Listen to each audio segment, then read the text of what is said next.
In our world, what means to be a successful person? Being rich? Becoming a CEO of a company? Becoming an investor? So the goal of every single position is to make more money. Unfortunately, money can buy happiness. So in this book, Tim Ferriss will explain how to escape the 9 to 5, live anywhere, and enjoy the new rich. The new rich abandons the deferred life plan and creates luxury lifestyles using the currency of the new rich, which is time and mobility. Life doesn't have to be so hard. It really doesn't. What is the point of spending the best years of your life hoping for happiness in the last? So according to him, being rich creates time and mobility, and the strategy is called deal. Let's start with the first letter, D, which is the definition. Money itself is not the end goal, it's the freedom. But you kind of need money for that freedom. The new rich retire early and young and creates mini retirements and adventures throughout their life. And with that, they're going to realize inactivity is not the end goal. Unfortunately, most people won't be able to retire. If you enjoy what you're doing, 1 week into retirement, you'll be bored. And if you did not like what you were doing, you wasted your time during the most physically capable years of your life. So I'm going to give you an example so you understand what I exactly mean. Alex makes $30,000 per year, and Patrick makes $300K per year. If you ask who's richer, you'll probably say Patrick, because he makes 10 times more. But we did not consider something. Alex only works 4 hours per week, meanwhile Patrick works 90 hours per week. If we divide the hourly rate, Alex makes $144 per hour and Patrick makes $64 per hour. Who's richer now? So according to Tim Ferriss, relative income is greater than absolute income. Relative income measures your income concerning how much you work. On the other hand, absolute income does not consider those factors.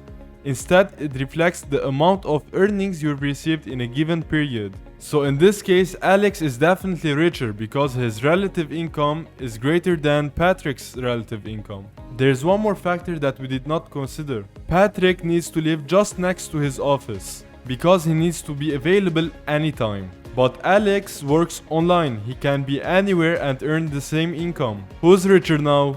You'll probably say Alex because he only works 4 hours per week and he can be anywhere in the world. People like Patrick work all their lives to retire at 65 with the hope of at their retirement they'll start traveling the world and enjoying the life. Meanwhile, Alex already lived that life when he's an adult and physically capable. So according to this, Alex is richer.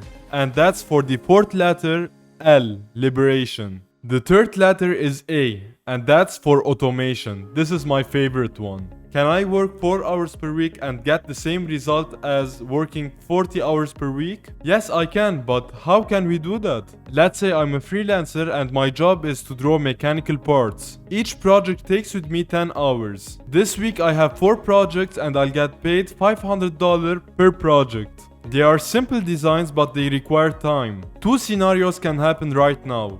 The first scenario is that I worked for 40 hours and I got paid $2,000. So my hourly rate is 2,000 divided by 40, $50 per hour. In the second scenario, I tried to outsource the project. I spent 1 hour per project finding the correct people and explaining them the project. So I found the correct people and they are willing to get paid $100 per project. So in total, I worked for 4 hours and my net income is $2,000 minus the amount I paid for the outsourcing, which is $400. So my net income will be $1,600. If we divide on the hourly rate, 1,600 divided by 4, that's almost $400 per hour. So when I'm outsourcing the project, my relative income is almost 10 times more. You should consider doing this in whatever you do in your life. Last week I heard an engineer whose hourly rate is $30 per hour, bragging that he spent all the day cleaning up the grasses and he saved $30. I was like, is your time really worth $5 per hour? So in this book, Tim Ferriss says that outsource as much as possible. Of course, if it's financially wise. If your hourly pay is $20 and if you're going to outsource that's $30, that's not financially smart. You should definitely not consider doing that. And for the second letter, E, that's elimination.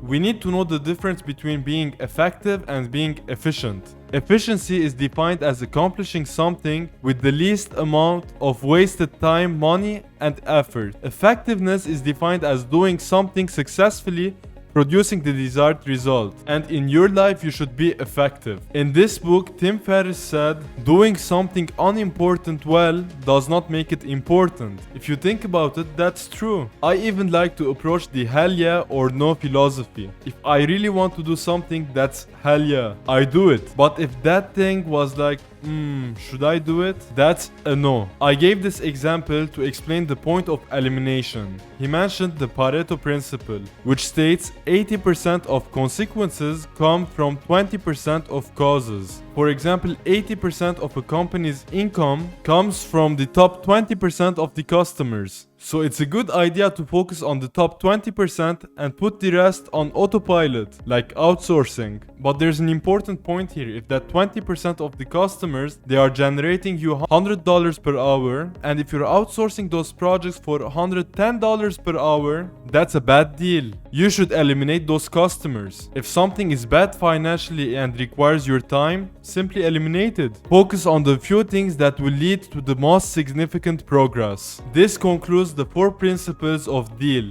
definition, elimination, automation, and liberty. I believe this ideology will help anyone in their life. You should be financially smart because money can buy happiness. Even if your health is not okay, money will actually help you. Ask yourself, which 20% of sources are causing 80% of my problems and unhappiness? Find those sources and eliminate it. Which 20% of sources are providing me 80% of my happiness and desired outcome? Be selective and focus on that top 20%.